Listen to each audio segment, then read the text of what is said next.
Good afternoon, class. We today look at 3.5 in the syllabus, and 3.5 is about the output policy and the price policy. Now, you will only understand this if you again go to your chapter 18. In chapter 18, we have discussed the market structures and we have discussed their features. You remember we have done perfect competitive market, monopolistic market, and monopolistic competitive market in chapter 18. Now we will again look at that three markets, but now determine how they use the output policies and the price policies. Now firstly, you can ask yourself what is a market, and that you will also get in chapter 18, where they said a market is a place where the buyer and the seller come together. Those who buy demand the goods and services, and those who sell, provide or supply the goods and services. So just a little background knowledge of what a market is, and then we have looked at the different market structures. So please go back and do the features that you can still remember them. Okay, we start with the output policy. We have the first market, which is a monopolistic market. You will see I've used the abbreviation MM. That is an abbreviation that I don't advise you to use, but that means monopolistic market. Now, the output policy in a monopolistic market work as follows, and this is in a very easy way explained to you. In a monopolistic market, they have the powers to all set the output or the price. The reason for this is that the barriers is so high. Now, what is barriers? Barriers are those things that prevent other firms to enter the market, like that they don't have enough capital to also start, for example, in Namibian breweries, to compete with Namibian breweries, or because of legal terms or laws and regulations. That is types of barriers that prevent other firms to also enter this market and provide the product. Now I say because in a monopolistic market the barriers is very, very high. The monopolistic market have the power to determine what amount they will supply or what their output will be. Or they have the power to determine what their price will be. They do this where they take into consideration always, because they are private firms, their main aim is to maximize profits. So for them to maximize profits, they will always produce where marginal cost is equal to marginal revenue.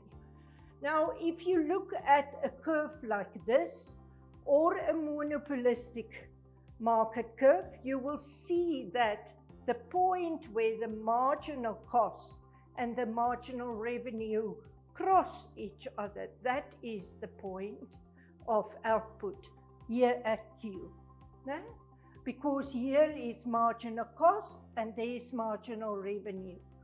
They cross at that point, and that determines what the output of a firm will be. It doesn't matter if you do perfect competitive or monopolistic market or monopolistic competitive.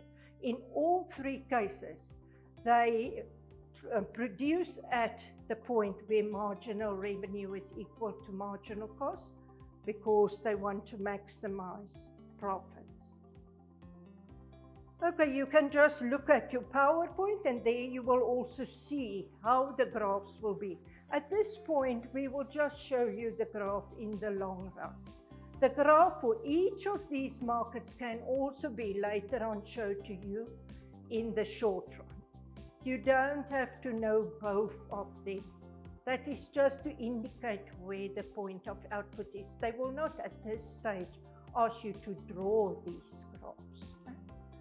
Okay, then we have a monopolistic competitive market. Now this, you know, we're in a monopoly or a monopolistic market. There's only one or two firms that control the market. But for a monopolistic competitive market, they have a few firms in this market. They all supply the same product, for example, hamburgers. And then the only difference is that each of them that supply, for example, chicken burgers, will supply the chicken burgers with a differentiation. Now what that means is some will put salad on it, or others will, for example, put a different sauce on it, or others will marinate it differently, that their product tastes different than the other firms' products. So again, a few firms in this market, they all supply, say, chicken burgers or hamburgers, but each have a differentiation, like a sauce. Now this MCM, which is monopolistic competitive market, they also do exactly the same. Like I've said, their output will be where marginal cost is equal to marginal revenue. So their output will be at point Q. But what is important for you to remember, that a monopolistic competitive market is just like a monopoly. They can also control the output or the price. And the reason why they do it is not because their barriers are so high, like in the case of monopoly. They do have barriers, and it is higher than in a perfect competitive market, but not so high. So say to start up a firm will not cost you millions, it will cost you thousands to start up. So the financial barrier is there, but it will not be so high. So now you ask me, why do they also have the power to set the output or the price, like in a monopoly? Because they sell a product that is different from anyone else. They don't share that recipe with anyone else. Nobody else knows how to make that product or to produce that specific product. That's why a company like Coca-Cola also keep their recipe a secret. Or Kentucky Fried Chicken keep their recipe a secret. People try to duplicate it, but they don't succeed, because it is give that specific firm a monopolistic power, because nobody else can supply exactly the same. So they will always have this differentiation on their product that will attract clients.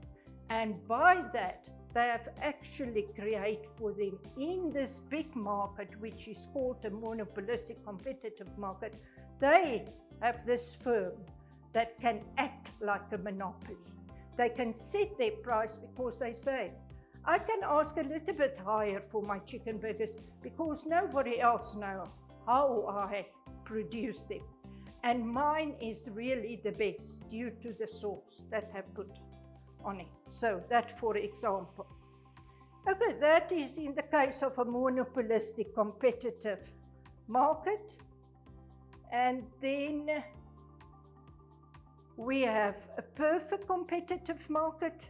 A perfect competitive market is like the one on the board. The perfect competitive market, there are a lot of firms in this market. You know that from the features. They all sell exactly the same product. There is no differentiation. So where it comes to the output, they just produce what the consumer demands. And that is how they determine their output. They will not produce more than that, and they will also not produce less than that. Otherwise, if they produce less, they could have earned profits if they had the profits or the products, but they actually lose out on profits if they don't have enough of the product on the market.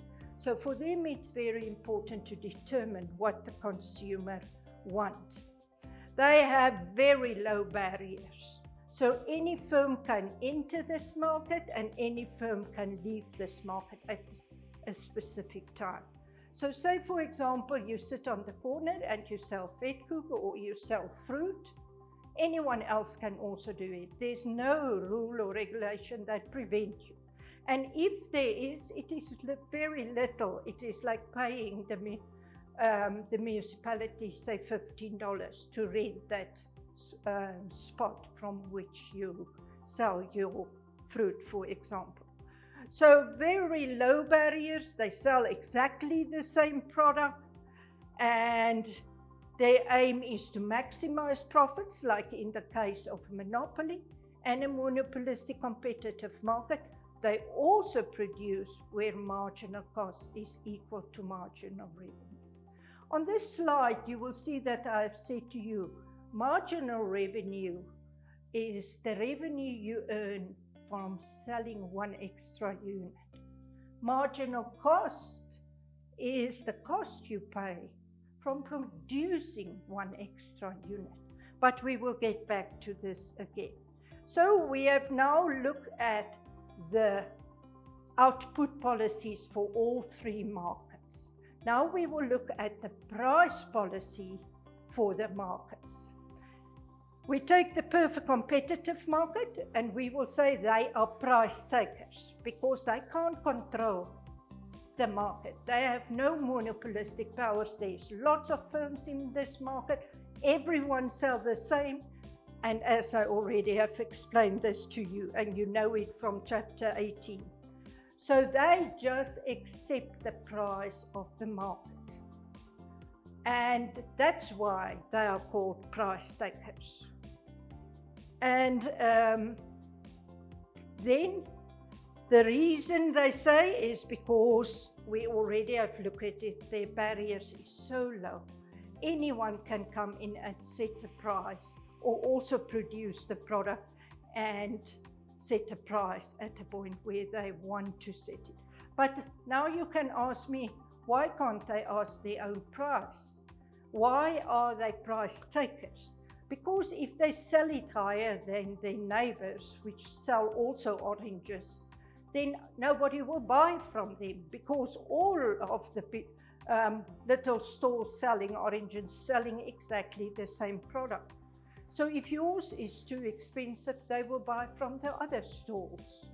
That is the one point. If yours is too cheap, they will buy up yours, but it means they will after that go to the neighbors and the other stores that also sell the same product.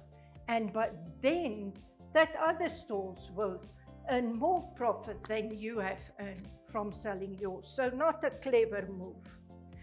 Okay, if we look at a monopolistic market, they are price setters. You remember I've said they can control the output or the price. They are price setters. They can determine at what price they want to sell the product at because they are the only firm that supply this product. And we have no other option than buying from them and paying that specific price. Okay, there's no competition as we have said, and they control the market. Okay, now in the case of a price policy for a monopolistic competitive market is in this market, you remember I've said a few firms selling the same product but with a differentiation.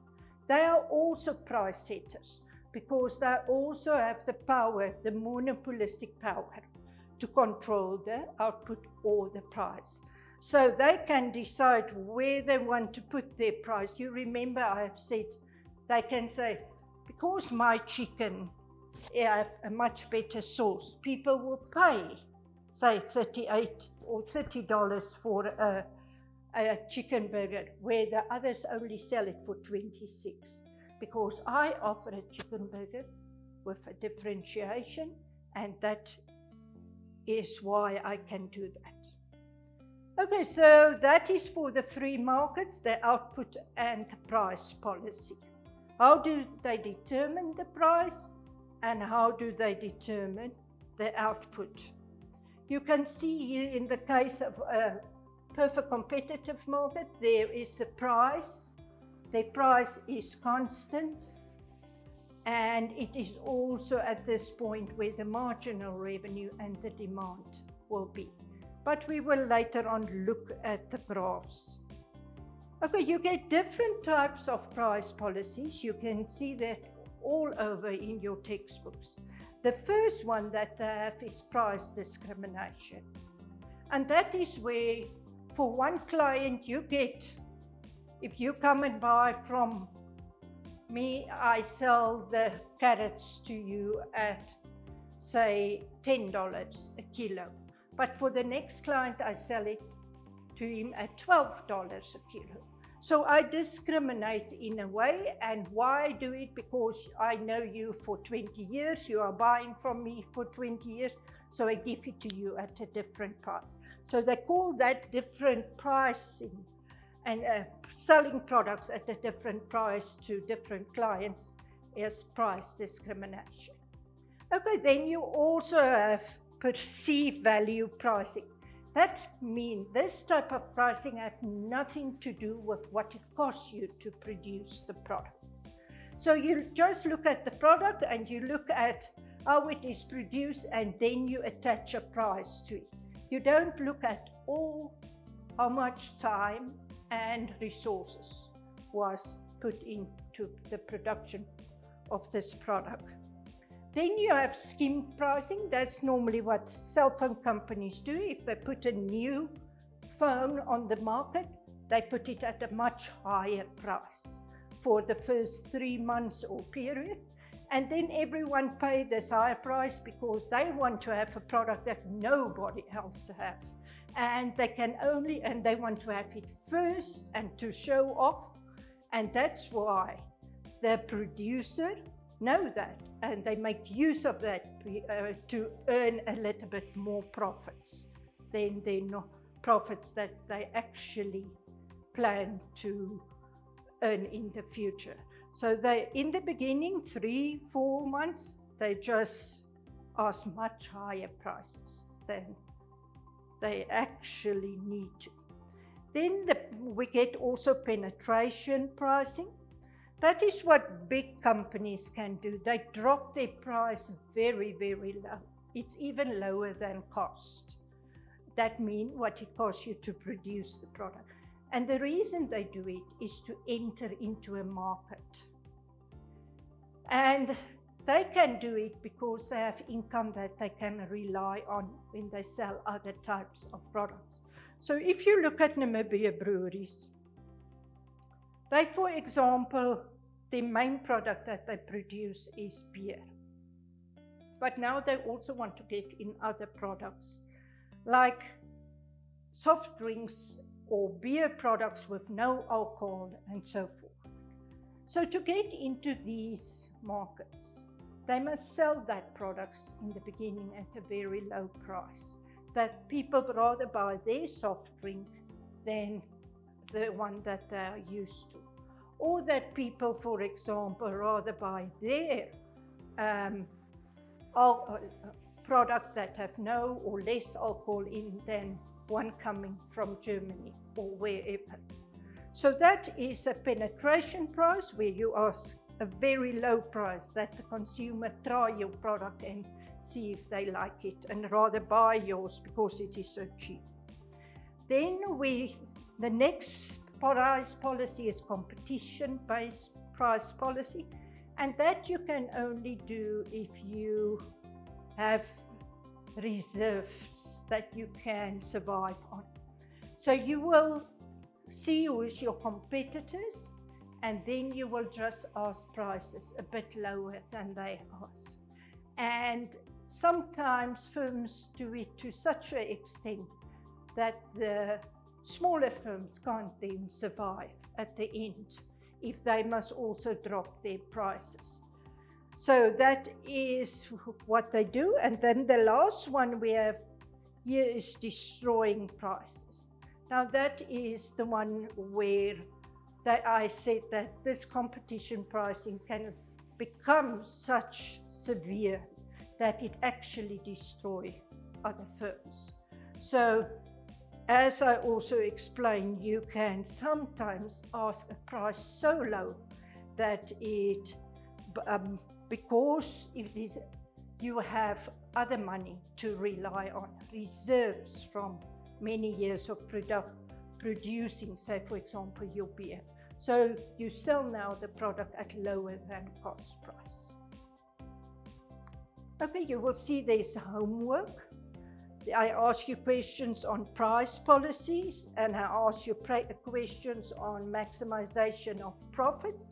There's also exam questions where I ask about destroying prices, and where I also talk about the output and the price policy for one firm, that you explain how it will be for one firm.